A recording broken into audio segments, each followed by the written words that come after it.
এখানে কি করছেন? কি করেছি? আচ্ছা বাদ দেন, 14 নম্বর রাস্তাটা কোন দিকে বলতে পারবেন? আগে গিয়ে জিজ্ঞাসা করুন, আমি বলতে পারবো না। আরে এত রেগে আছেন কেন?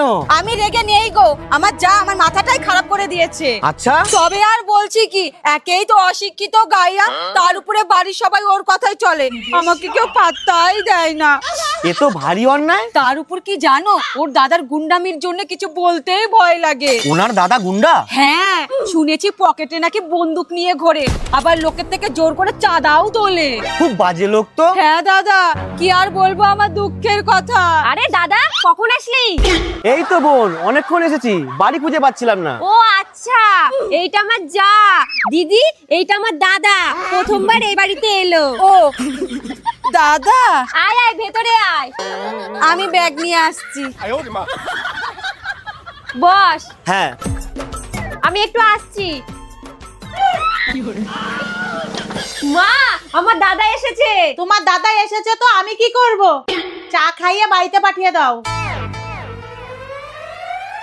বলছি যে চা খাবি? হ্যাঁ সে তো খাবোই, কিন্তু তার আগে মাইমার জন্য একটা চাদর এনেছি, এটা আগে দিয়ে আসি চল।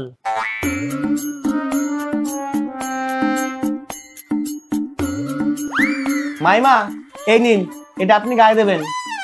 বাহ, খুব সুন্দর হয়েছে তো। বৌমা, তোমাকে দায়িত্ব দিলাম, তোমার দাদার জন্য ভালো ভালো রান্না করো, আর বাবুকে বলো মাংস নিয়ে আসতে, ঠিক আছে?